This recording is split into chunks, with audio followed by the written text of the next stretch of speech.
Hey everyone, my name is Gavin, and this will just be a quick tutorial on how to create a mouse click indicator. So we're going to have a thing that will follow our mouse around, but whenever we click, it'll scale up and change color like this, kind of to imply that we've just clicked on something.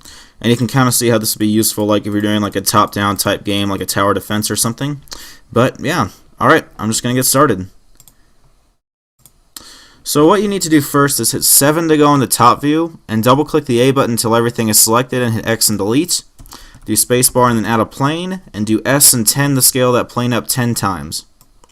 Next, what we're going to do is click on this orange cube right here and rename this plane as floor. Click on the materials tab and hit new. Hit diffuse, and let's give this floor a color of, I'll do blue for this one. Alright, let's then go from defaults to game logic, and let's add a game property. This game property will be called floor on our floor object right here. And let's now do spacebar and then add a torus like this, add torus like this. I'll scale it down just a hair by hitting S and moving it. Alright, once we have that, I'm going to click this, the orange cube, and rename this torus as indicator. Okay, tor like that. And I want to click on this material right here and hit new. And let's give this a red material. Okay, now that we have that, what we're going to do is go from game logic to animation. Hit 7 to go in the top view, and scroll up down here, and let's set the end keyframe to 10. The start keyframe, or the initial keyframe we're going to be on at this time is 0, and let's set the start keyframe as 0.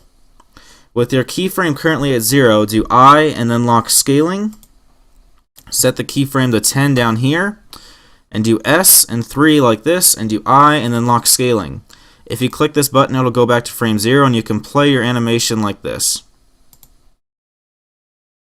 Okay, now that we have this, I'm actually going to put that back on frame 0. Let's go back into game logic view, and with our torus selected, or our indicator, let's add 2 game properties. This first one will be a boolean, and I will call this one clicked. This second one will be an integer, and I'll call it anim like this, A-N-I-M. And click both of these eyes right here, and go from Blender Render to Blender Game. So let's put this as Blender Game at the top, and do game and then show debug properties. So if we hit P to play, we should see those 2 variables at the top left corner. Hit escape to go out. Alright, now that we have this, let's go down to our indicator logic brick section. Add an always sensor, click those first 3 dots. Add a mouse sensor, change this from left button to mouse over any. Let's call this mouse over. And for the property, let's put floor, because that's the property our floor currently has. And we only want this to work when it's hovering over the floor. Alright, and let's now add a mouse sensor. And I will put tap right here, and I will call this click. Alright, now that we have this, let's add a Python controller and connect it like this. So what we want to do first is just have it so our object will actually track around to where our mouse is. So let's do templates, Python, and then game logic simple. Delete the portion I've highlighted right here. Hit control and scroll up on your mouse to make your text larger. And rename this as gamescripts.py and add this inside your Python controller. To get our mouse visible first, let's import render from the BGE and do render.show mouse and then 1. So we should be able to hit play and see our mouse is visible in the game view. Once we have that, what we're also going to do is define our mouse over sensors. So mouse over equals controller.sensors mouse over. And we're going to have click is going to equal controller.sensors click. What we're now going to do is have if mouse over.positive. We're going to have own.worldPosition is going to equal the mouse over dot hit position. And if we're not hovering our mouse over the game view, we're gonna set the indicator visible or invisible. So let's do own.setVisible 0. And because we're setting that invisible, we want to have it so if our mouse is over the game view, own.setVisible will be 1 as well. So true. So if we hit play, it'll follow around, but if we move our mouse off, that indicator becomes invisible. Move it back on, the indicator is now visible again. Okay, now that we have that, what we're going to do is we're going to add our action actuator right here, change it from play to property, add the indicator action, and connect it like this to your action actuator. And we're going to put anim for the property we want the animation to be equal to. Okay, once we have that, what I'm going to do is I'm going to define this action actuator, but I'll rename it as animation, like this. And let's define the animation actuator inside of our script, so equals controller.actuators animation, like this. And we're going to activate the animation, so controller.activates animation. Alright, once we have that, so what we're going to do is have if clicked.positive,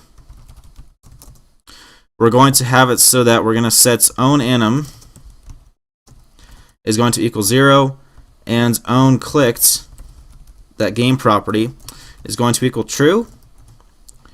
What we're now going to have is have if own clicked is equal to true and own anim is less than 10. We're going to have own anim is going to plus equal 1.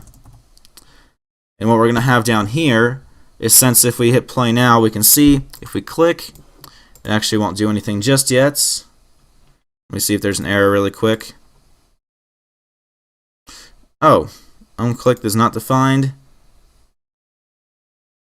Oh, if click.positive, sorry. If we activate the sensor click, so it should be able to see, yeah, it'll scale up, but it won't scale down. Okay, sorry, that was my bad. I'll drag this in. What we want to have happen now is if it reaches the maximum keyframe, or if it reaches keyframe 10.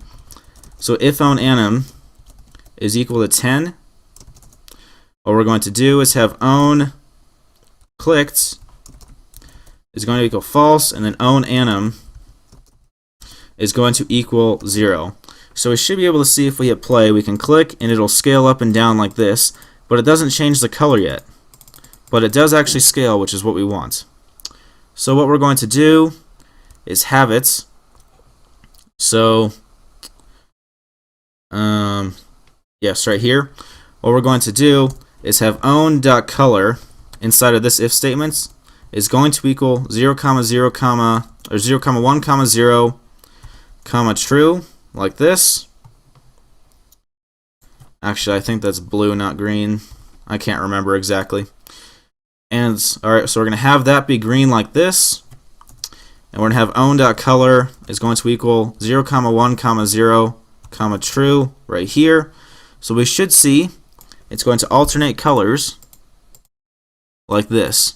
And it doesn't really it doesn't really show much, but it works. Oh, probably because we changed it to blue, so it didn't show anything. There we go. Now it's changing colors when we click. Alright guys, so this is how you make a simple mouse indicator when you click, and I hope you guys find this very useful. I'll show you the entire script just for one more second.